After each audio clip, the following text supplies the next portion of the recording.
Iyi nyana y'imbwa ni intwari y'isuka. Ni intwari y'isuka.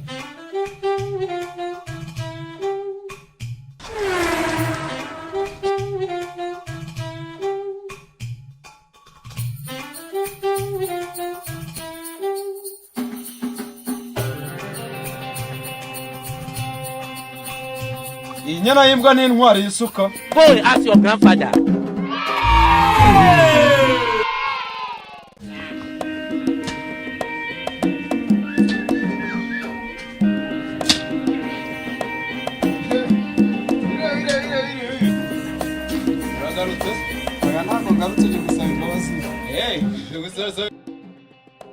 Zibyo nakoze. Nisubiyeho rwose. Awe igisebo natakibishobora. Nangiye gupanga buryo ki none ndagukubita isuka.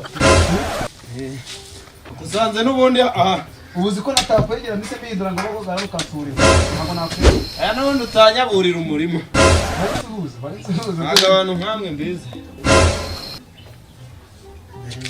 Kona ari makuru y'imizi.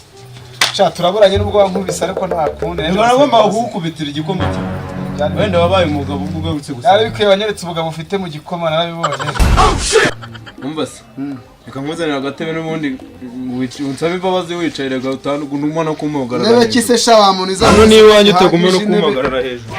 Hano ufite ibikoresho iwawe. Ubona ntamba gira kungubita narangiza abwire ngagiye kunzanira intebe sha.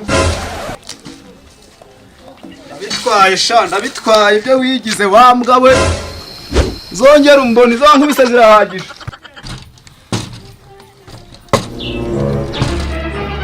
Oh no. Iyi nyana y'imbwa ni intwari y'isuka. Intwari y'isuka. None jere kandi tizangaha. None babango narayikubise inyana y'imbwa. Gusa iyi ntwari y'isuka iriya sati yari iriho ntiyitwa. Noneho ni igifata ndi buyice.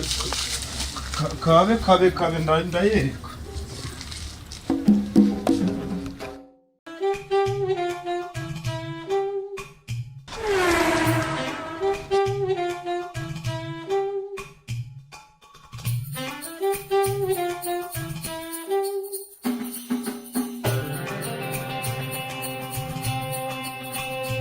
Iyi nyana y'imbwa ni intwari y'isuka. Go and ask your grandfather.